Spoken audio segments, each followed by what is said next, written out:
தந்தை சில்வாவின் 49வது நினைவு தின நிகழ்வில் முன்னாள் அமைச்சர் ஜிஎல் பீரிஸ் அழைக்கப்பட்டமைக்கு ஜனநாயக தமிழரசு கட்சியின் உபதலைவி விமலேஸ்வரி கண்டனம் வெளியிட்டுள்ளார். தமிழ் அரசியல்வாதிகளின் இந்த செயல் தமிழினத்தின் இருப்பை சிதைக்கும் செயல் எனவும் அவர் குற்றம் சாட்டியுள்ளார். யாழ் ஊடக அமையத்தில் நடைபெற்ற ஊடக சந்திப்பின் போதே அவர் இதனை தெரிவித்துள்ளார்.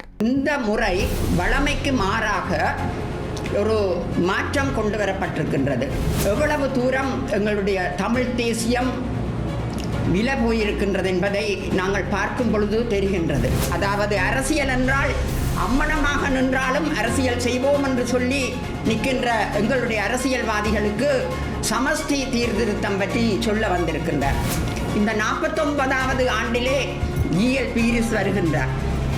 50வது ஆண்டுக்கு நான் நினைக்கின்றேன் ஜனாதிபதி மஹிந்த ராஜபக்ஷவை கூப்பிட்டு பயங்கரவாதிகளின் ஒழிப்பும் வடக்கு கிழக்கு பிரிப்பும் இதனால் ஒற்றையாட்சிக்கு நாங்கள் வழிவகுத்த விதமும் பற்றி ஒரு ஆலோசனை பெறலாம். இனத்தின் விடுதலை, இனத்தின் வேகம், இனத்தின் இலக்கு எல்லாமே அளிக்கப்பட்டு இன்று இந்த நிகழ்வு நடைபெறுகின்றது. அங்கே இருப்பவர்கள் 9 வாசல்களையும் அடைத்து விட்டு தான் இருக்கின்றார்கள். ஒரு வாசலை திறந்தாலும் வெளியிலே போக வேண்டும். அவர்கள் தங்களுக்குரிய 9 வாசல்களும் அடைக்கப்பட்டு மௌனிகளாக அங்கு இருக்கின்றார்கள். உண்மையில் நீர் பூத்த நெருப்பாக இருந்த எங்களுடைய இன விடுதலையும் வேட்கையும் இன்று நீரூட்டிய தணலாக அணைந்து போய் கிடக்கின்றது. குறிப்பாக தேசியம் என்று பேசி இன்று கூட்டாட்சிக்கு போய்விட்டார்கள். நான் ஜனநாயக தமிழரசு கட்சியின் உபதலைவி. ஜனநாயக தமிழரசு கட்சியின் ஒரு கூட்டம் நடந்தேறியது. அதில் இருந்து நாங்கள் சில விடயங்களை இந்த ஊடக மையத்தினூடாக தெரியப்படுத்த வேண்டும் என்பதற்காக இங்கு வந்திருக்கின்றோம்.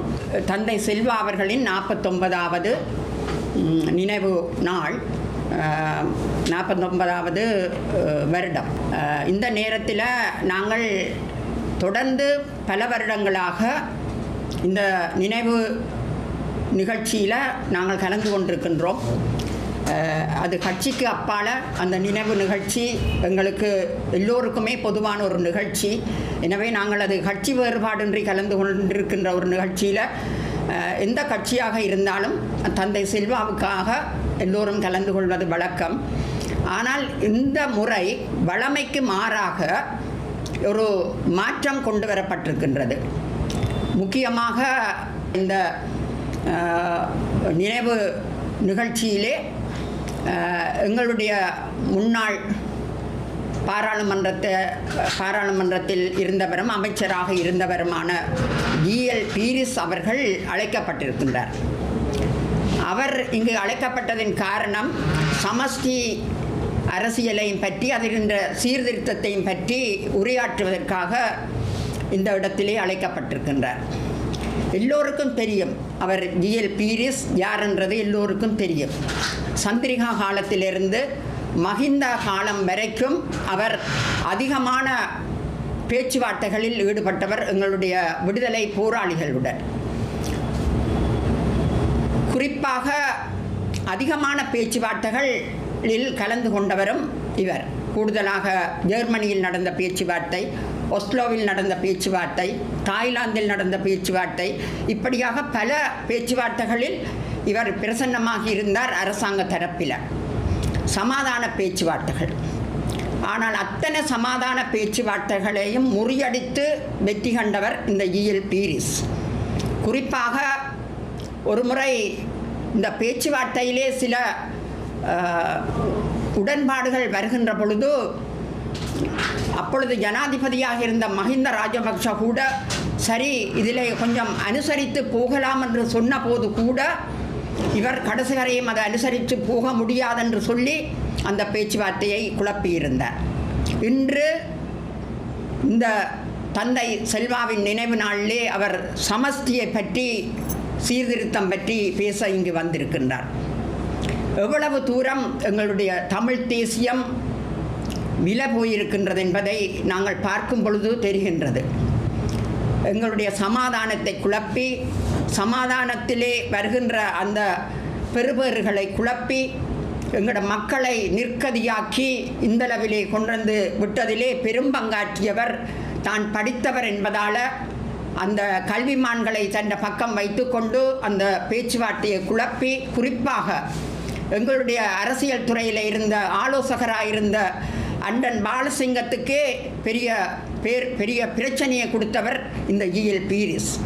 ஆனால் இன்று அவர் எங்களுடைய அரசியல்வாதிகளுக்கு, அதாவது அரசியல் என்றால் அம்மனமாக நின்றாலும் அரசியல் செய்வோம் என்று சொல்லி நிற்கின்ற எங்களுடைய அரசியல்வாதிகளுக்கு சமஷ்டி சீர்திருத்தம் பற்றி சொல்ல வந்திருக்கின்றார். இந்த 49வது ஆண்டிலே ஜிஎல் பீரிஸ் வருகின்றார். 50வது ஆண்டுக்கு நான் நினைக்கின்றேன் ஜனாதிபதி மஹிந்த ராஜபக்ஷவை கூப்பிட்டு பயங்கரவாதிகளின் ஒழிப்பும் வடக்கு கிழக்கு பிரிப்பும் இதனால் ஒற்றையாட்சிக்கு நாங்கள் வழிவகுத்த விதமும் பற்றி ஒரு ஆலோசனை பெறலாம் என்று நான் நினைக்கின்றேன். ஏனென்றால் போகின்ற போக்கை பார்த்தால் இந்த மாதிரியான ஒரு நிகழ்வுக்கு இப்போதே அடியெடுத்து வைக்கப்பட்டுள்ளது. அதிலே இன்னொரு விடயம் சேர்க்கப்படும். சர்வதேச நீதிமன்றத்துக்கு இனப்படுகொலையை கொண்டு செல்வதற்கு அந்த தடையை கொண்டு செல்ல முடியாமல் தடுத்ததற்கு தலைமை தாங்கியவருக்கு கௌரவிப்பும் விருது வழங்கலும் நிகழ்வும் அதிலே நடைபெறலாம் அந்த 50வது ஆண்டிலே. ஏனென்று சொன்னால் அந்த மாதிரியான ஒரு நிகழ்வுக்கு இந்த நிகழ்வு அடியெடுத்து வைக்குது. 51வது நினைவுக்கு கோத்தபாய ராஜபக்ஷவை அழைத்து முள்ளிவாய்க்கால் நந்திக்கடல் பற்றிய ஒரு நீரோட்டம் பற்றிய ஒரு அதாவது ஒரு வழிமுறையை அவர் பேசலாம். இப்படியாக எங்களுடைய இனத்தின் விடுதலை, இனத்தின் வேகம், இனத்தின் இலக்கு எல்லாமே அளிக்கப்பட்டு இன்று இந்த நிகழ்வு நடைபெறுகின்றது. இதை தட்டி கேட்க யாரும் இல்லை. ஏனென்று சொன்னால் அங்கே இருப்பவர்கள் 9 வாசல்களையும் அடைத்து விட்டுத்தான் இருக்கின்றார்கள். ஒரு வாசலை திறந்தாலும் வெளியிலே போக வேண்டும். அவர்கள் தங்களுக்குரிய 9 வாசல்களும் அடைக்கப்பட்டு மௌனிகளாக அங்கு இருக்கின்றார்கள். சரியென்று தெரிந்தோ பிழையென்று தெரிந்தோ தட்டி கேட்க முடியாமல் இருக்கின்ற ஒரு நிலை அங்கு இருக்கின்றது. உண்மையில் நீர் பூத்த நெருப்பாக இருந்த எங்களுடைய இன விடுதலையும் வேட்கையும் இன்று நீரூட்டிய தணலாக அணைந்து போய் கிடக்கின்றது. எந்த ஒருவருக்கும் இந்த இனத்தின் நாங்கள் கொடுத்த விலை யாருக்குமே ஞாபகத்தில் இல்லை. ஏனென்று சொன்னால் இப்போது அரசியலில் இருப்பவர்கள் விலை கொடுக்காதவர்கள், உயிர் கொடுக்காதவர்கள், உயிர் பிச்சை கொடுக்காதவர்கள், தங்களுடைய பிள்ளைகளோ அல்லது தங்களுடைய உறவுகளோ இல்லை என்று அவர்களுக்கு நினைக்க தோன்றாதவர்கள். எனவே அந்த நினைப்பு அவர்களுக்கு வருவதில்லை. அந்த வலியை நாங்கள் இன்று வரை சுமக்கின்றோம். இன்று வரை அந்த வலியால் தங்களுடைய உயிரை விட்ட எத்தனையோ பெற்றோர்கள் இருக்கின்றார்கள், எத்தனையோ தாய்மார்கள் இருக்கின்றார்கள். ஆனால் வலி மிக கொடியது. அந்த வலியை சுமந்தவர்களுக்குத்தான் தெரியும் அந்த வலி எவ்வளவு கொடியது என்று சொல்லி. எங்களுக்கு அதை நினைக்கின்ற நேரமெல்லாம் ஏதோ நாங்கள் ஏன் உயிரோடு இருக்க வேணும், இனியும் நாங்கள் ஏன் உயிரோடு இருக்க வேணும் என்ற நிலை எங்களுக்கு ஏற்படுகின்றது. அவ்வளவு தூரம் அது வலிக்கின்றது. எந்த ஒரு சாட்சியமும் இல்லாமல், எந்த ஒரு ஆதாரமும் இல்லாமல் இவர்களையெல்லாம் கொண்டு வந்து, இவ்வளவு விஷயங்கள் தெரிஞ்சவர்களை கொண்டு வந்து இன்று எங்களுடைய நிலைபேறான எங்களுடைய வாழ்வுக்கு அடித்தளமிடுகின்றார்கள். குறிப்பாக தேசியம் என்று பேசி இன்று கூட்டாட்சிக்கு போய்விட்டார்கள். ஏன் இதைத்தானே எங்கள் டக்ளஸ் தேவானந்தா 30 வருஷமாக சொல்லுகிறார், மத்தியிலே கூட்டாட்சி, மாநிலத்தில் சுயாட்சி என்று சொல்லி. அப்போதெல்லாம் நீங்கள் நக்கல் அடித்துக் கொண்டு திரிந்தீர்கள். ஆனால் இன்று கூட்டாட்சிக்கு போய் நிற்கின்றீர்கள்.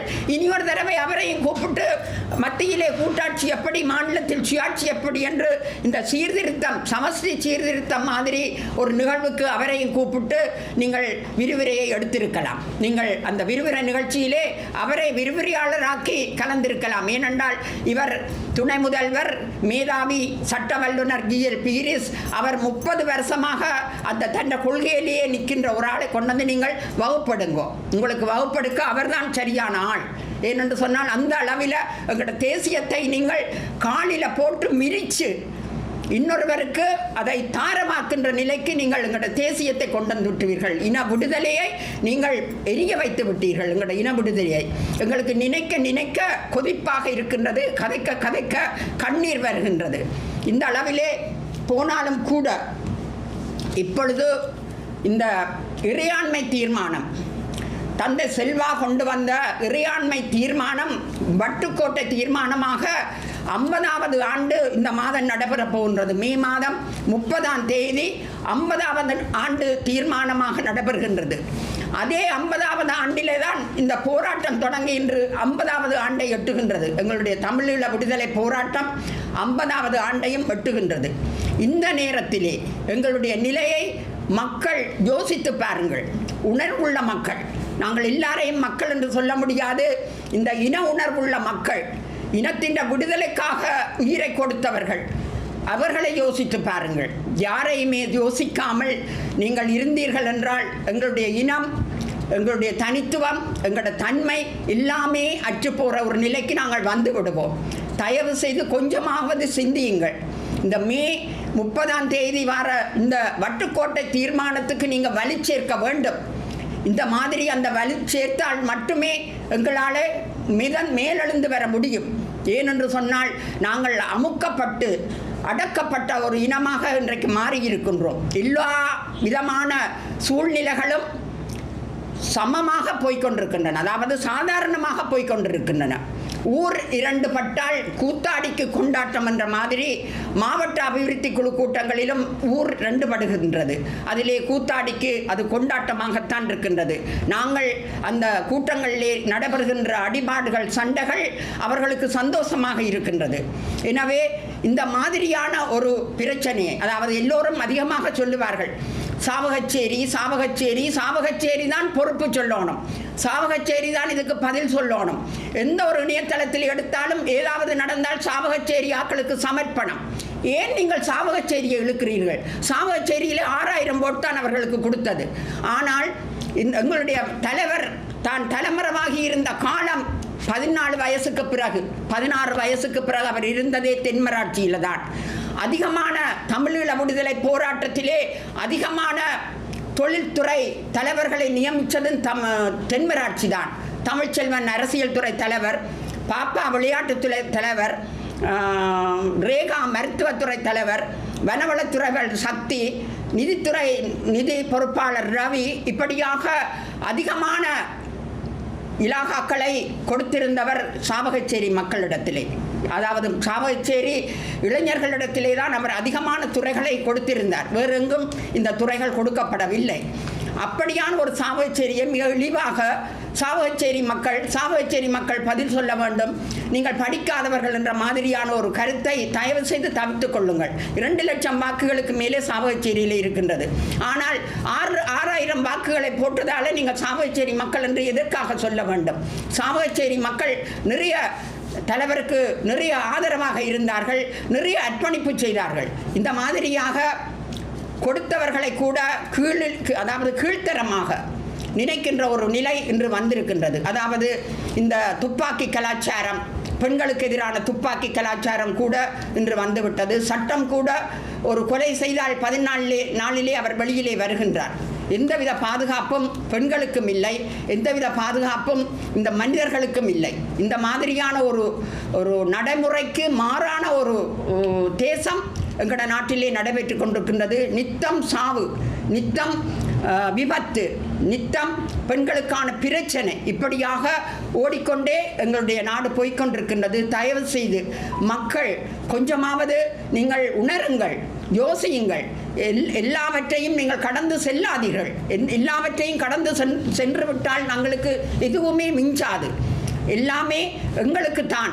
நாங்கள் தேடினது, நாங்கள் கொண்டு வந்தது, நாங்கள் இதுவரை பெற்றது. இன்று உலகத்திலே இவ்வளவு பேர் எங்களுக்காக ஆதரவு கொடுக்கின்றார்கள் என்று சொன்னால் அது நாங்கள் செய்த தியாகம்.